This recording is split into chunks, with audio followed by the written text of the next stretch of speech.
Bom dia a todos. Você que se liga aí no canal da Primeira Igreja Batista Praia de Ramos, seja todos bem-vindos.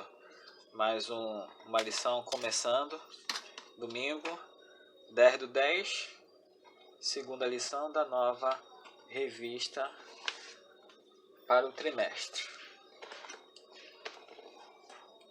Essa é a revista Atitude. Revista Atitude é voltada para o grupo jovem. Então, a gente está compartilhando aí via canal do YouTube, as lições. Hoje é a segunda lição, falando sobre Isaías. Lição 2, plenitude de vida no reino do Messias. Vou fazer a oração para a gente começar? Deus, no nome de Jesus, agradecemos ao Senhor por tudo. Semana que começou, semana que se inicia, semana que o Senhor já disse, já falou, já desenhou, já escreveu. E hoje começa mais uma semana para nós, seres humanos, e sabendo que o Senhor está nas tuas mãos, a nossa vida, a nossa existência, da tua igreja, do teu povo, de todos os seres viventes. No nome de Cristo Jesus, abençoe esse dia, realiza o teu querer, a tua vontade, vem sobre nós, nos dando entendimento sobre tudo e principalmente sobre a tua vontade. No nome de Jesus, ser com todos nós. Nós oramos a ti e agradecemos. Amém.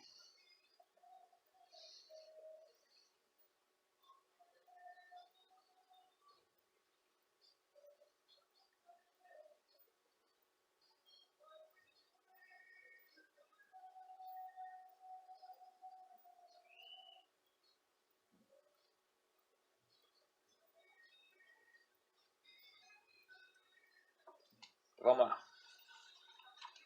Plenitude de vida no reino do Messias. Isaías capítulo 7, versículo 14. Abra aí a sua Bíblia. Isaías capítulo 7, versículo 14. 14 vai dizer: por isso o Senhor mesmo dará a vocês um sinal. A virgem ficará grávida, dará à luz um filho e o chamará Emanuel. Isaías capítulo 7, versículo 14. Tempos de mudança chegam rapidamente e têm o mau hábito de não se anunciarem. Também em Isaías tudo mudou. Acais agora era o rei de Judá e os vizinhos do norte, Israel e Síria, os ameaçavam. O que levou Acais a se preparar para tempos de guerra e a buscar aliança com a Síria, julgando que ela poderia protegê-lo. Nesse estado de tensão, Isaías foi incumbido de anunciar mensagens de consolo, a esperança tanto para o futuro imediato como para o distante. E tinha mais, o profeta devia denunciar não apenas os erros do seu povo, mas também os do povo judeu, rival, do reino do norte. As coisas só iam se complicando. Comentando o texto bíblico, o evento histórico que marca esse trecho foi a Guerra Sírio-Efraimita, ano de 734. Efraim era outro nome de Israel, o reino do norte, capital Samaria, que desde a separação do sul após a morte de Salomão teve uma evolução pontuada por violência e desorientações, mas nesse momento também vivia em prosperidade. Então Israel se aliou à Síria, Damasco, para atentar contra Judá, ainda que no passado Samaria e Damasco tivessem se enfrentado em frequentes guerras como no tempo do profeta Eliseu. A Assíria, Nínive, foi a primeira das potências políticas das quais Isaías se ocupou. Capítulo 7, capítulo 8, capítulo 10, capítulo 11. Ela já assolou a Palestina no passado, mas por meio século ficou retraída devido a disputas internas. Agora, reunificada por Tigrat-Pileser, o terceiro enviava de novo tropas contra a Síria e Israel. Ela era temida pela violência dos seus métodos de conquista e dominação e os considerado precursor dos grandes impérios expansionistas da história. Isaías estava sozinho no ministério profético. Atuava também Miqueias em Judá, Amós e Osés em Israel, além de Jonas e Naum com suas mensagens contra Nínive. São os denominados profetas do período assírio. Linguagem.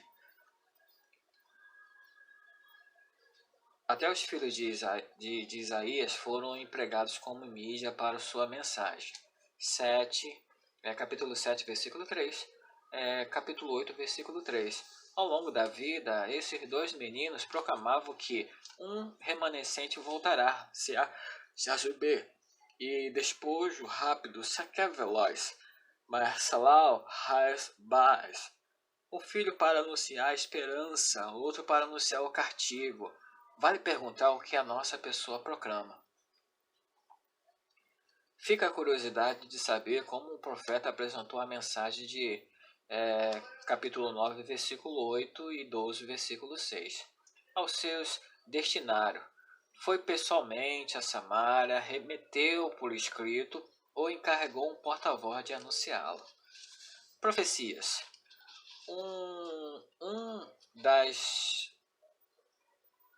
Das dificuldades para entender uma palavra profética é o tempo a que se referem.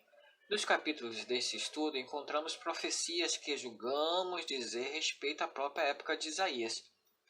Capítulo 7, versículo 3 até o 9, versículo 13 até 25, capítulo 8, versículo 5 até o 8, a restauração do povo judeu após o exílio, capítulo 10, versículo 20 até o 23, capítulo 12, do versículo 1 até o 6, ao advento de Jesus Cristo ou messiânico, capítulo 7, versículo 14 e 15, capítulo 9, do 1 ao 7, capítulo 11, do versículo 1 até o 16.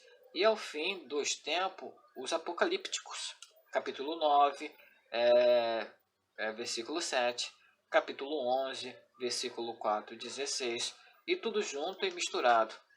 É como se o profeta fosse levado a contemplar de longe uma cadeia de montanhas de onde sobressaem picos. As visões que teve, que parecem colados um ao outro, mas ao atingir um deles percebe-se que os outros estão distantes, com extensos vales os separando. Quanto a nós, observamos as visões proféticas a partir das nossas circunstâncias de tempo. Verdades. Deus considera as divisões que criamos. Deus considera as divisões que criamos. Para ele, Judá e Israel continuavam a ser o seu povo e um só povo, tanto no apelo à correção dos erros, capítulo 8, versículo 13 e 14, como na condenação, capítulo 10, versículo 11, e também na restauração, capítulo 11, 12 e 13. A gente vê aí que a plenitude de vida do reino do Messias trata aí todas essas informações contidas nessa revista, né, nessa lição, e a gente vê esse pano de fundo, né, e a profecia já jogando Jesus que viria, que estaria no meio do povo, no meio das pessoas, e assim selar a paz entre os povos, entre as pessoas, entre os reinos. Então, a gente vê aí, né, essa questão toda das informações, quem proferiu, quem disse, quais são os meios, os caminhos. Então, a gente vê nessa leitura aí da página da lição 2, página 17, né, plenitude de vida no reino de Messias. Apesar das contendas, apesar das guerras, apesar das separações, apesar de tudo, Jesus, ele é o príncipe da paz, Messias. Lição e foco. Vai encontrar-te com Acais, capítulo 7. Ao contrário do seu pai e do seu avô, Jotão e Uzias, Acais, ele não fez o que era correto diante do Senhor, segundo Crônicas, capítulo 28, versículo 1. Ainda assim, Isaías foi comissionado para encorajá-lo a não se intimidar com as ameaças de Israel e Síria, pois a destruição deles já estava determinada. Capítulo 7, versículo do 3 até o 9, capítulo 8, versículo 3 e 4. Obviamente, Acais desprezou a palavra do profeta e buscou a ajuda de Assíria, o que custou caro ao país. Segundo Crônicas, capítulo 28, versículo 16 até 21. Acais fica como ícone da responsabilidade pessoal pela vida espiritual, pois sendo neto, filho e pai de reis piedosos e temente a Deus, optou por outros caminhos. A vida espiritual da nossa família não é automaticamente a nossa, cada um é responsável pela sua. Uma mensagem a Jacó, e ela caiu em Israel. Capítulo 9, versículo 8, do 8 até o 12, né? Capítulo 9, versículo 8, e também capítulo 12 até o versículo 6. Desde o encontro de Isaías com Acais, o reino do norte ficou em evidência nas mensagens do texto deste estudo. As denúncias contra Judá dos primeiros capítulos foram aqui direcionadas a Israel. No entanto, as condenações eram mais severas e específicas, já anunciando a sua destruição, bem como nomeando o agente dela, a Assíria, contratada por Deus para o serviço completo de barbeiro e depilador. Capítulo 7, versículo 17 até 25. Por vezes, Judá foi incluída nessas condenações, como em capítulo 8, versículo 8. Esse é o outro longo discurso do profeta com mensagens de condenação e de esperança. A razão da ira de Deus continuará sendo infidelidade e arrogância. Infidelidade e arrogância, capítulo 8, versículo 19, 20, capítulo 9, versículo 9 até o 13. A virgem ficará grávida. Capítulo 7, versículo 14 e 15. Há 3 referências ao Messias, Jesus Cristo, entre o capítulo 7 e 11. A primeira dizia respeito ao nascimento de um menino que se chamaria Emanuel, Deus conosco, e foi relembrada no Evangelho, Mateus 1, 23. Essa mensagem tem sido objeto de discussão, visto seu contexto original como parte da palavra de Deus e Acais para uma situação imediata e bem definida. O menino nos nasceu, capítulo 9, versículo 1 ao 7. A segunda referência messiânica é clara. O menino, ao nascer, restauraria o trono de Davi e estabeleceria um reino eterno de retidão e justiça, em meio às televisões e tenebrosas no capítulo 7, versículo 10. Essa mensagem trazia luz para um povo que só via trevas. A profecia se realizou em parte na primeira vinda de Jesus Cristo e em parte íntegra a nossa esperança pela segunda vinda do Messias.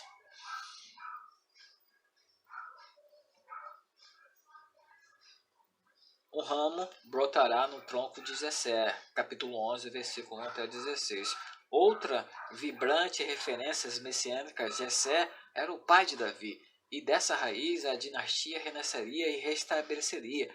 A profecia também contemplava anúncios que se cumpriram na vinda de Jesus e anúncios que entendemos serem para o fim dos tempos. Devemos atentar para as conexões e repetição dos termos nessas 3 profecias, de modo que, no seu conjunto, elas falam a nós eloquentemente sobre a vinda de Jesus Cristo e ao seu ministério. Religião e vida. Nas denúncias de Isaías contra Judá e contra Israel, não encontramos reprimendas com deveres e procedimentos religiosos negligenciados, porque eles estavam sendo formal e abundantemente cumpridos. Capítulo 1, versículo 11 até o 14. As falhas apontadas eram a não dependência sincera de Deus e os comportamentos em desacordo com os princípios estabelecidos por Deus, especialmente na prática da injustiça. Advertências proféticas eram claras e perenes. Esses aspectos devem estar presentes na nossa vida espiritual, mais que cumprimento de obrigações eclesiásticas ou rituais. Ok? Religião e vida íntegra. Agir ou deixar de agir. Acais, não nas suas responsabilidades de rei, estava tomando decisões que pareciam as mais lógicas. Se a ameaça vinha de Israel e Síria, o inimigo deles, a Síria é que deveriam ser buscadas para proteção, pois era um imperativo fazer algo enquanto havia tempo. O conselho de Isaías de só confiar nas promessas de Deus parecia irracional e irresponsável diante de decisões cruciais nas encruzilhadas da vida. Tendemos a agir como Acais, seguindo aquilo que nos parece mais sábio, mas mais incapazes de avaliar as consequências escondidas no caminho que queremos escolher. Mais difícil é decidir entre agir ou esperar. Em tais situações, temos que escolher qual voz ouvir e quais os conselhos seguir. Então, o que importa é a intenção de estar conectado com Deus para discernir o correto e a vontade dele, e termos a paz de Cristo nos nossos corações, como Paulo ensinou. A nossa fé é mais do que declarações mentais aprendidas e deve ser evidenciar no cotidiano das nossas decisões. Essa é para tomar atitude. Também li a lição em foco. Então, trazendo esses panos de fundo, né, e de base, onde as profecias de Deus, as falas de Deus por intermédio de Deus, por intermédio de Isaías, né, a fala de Deus aos povos, principalmente ao povo dele, Israel, né, Judá. A gente vê Deus falando e agindo em meio a essas circunstâncias, a Síria, povo do norte, tantos outros povos que circunvizinham da onde Israel estava, ou então da onde Israel foi deportado, né, como um cumprimento das profecias do próprio Deus falando ao povo de Israel. Isaías é o livro base aí para essas lições. Então, o que a gente deve ver ou que enxergar, não somente nessa leitura que eu faço nesse instante, né, e uso o YouTube para compartilhar no canal da Primeira Igreja Batista, mas a própria Bíblia e falando aí um pouco de Isaías, né, esse livro extraordinário de um homem considerado o príncipe dos profetas. Então, você que está assistindo aí, saiba que na vida e na nossa existência, Deus sabe demais, tá? Vamos lá, vamos agradecer a Ele e agradecer pela vida e pela nossa existência. Obrigado, Deus, por todas as coisas.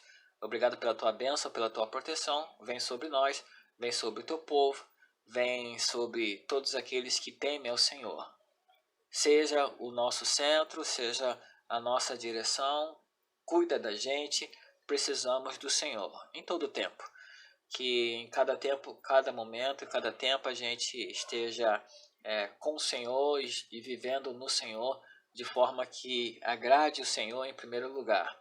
No nome de Cristo Jesus, que nós, ao olhar para o alto, olhar para da onde vem, né, de fato o socorro, a gente reconheça que a arrogância, a injustiça, que as coisas que o Senhor se entristece, não coloquemos mais em prática. Mas as coisas que o Senhor gosta e o Senhor se agrada, a gente deve colocar. Existem tantos homens e mulheres que colocam coisas em prática e o Senhor detesta. Que a gente não seja assim, que a gente não seja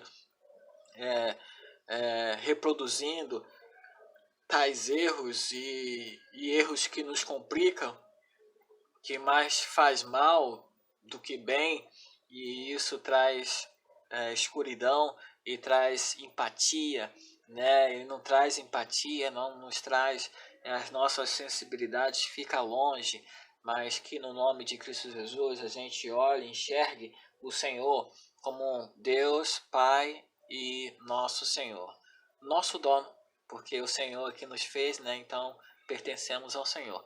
No nome de Cristo Jesus, te oro, te agradeço. Amém.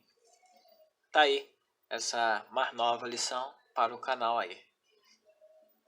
Bom domingo, Deus abençoe, todos com Deus.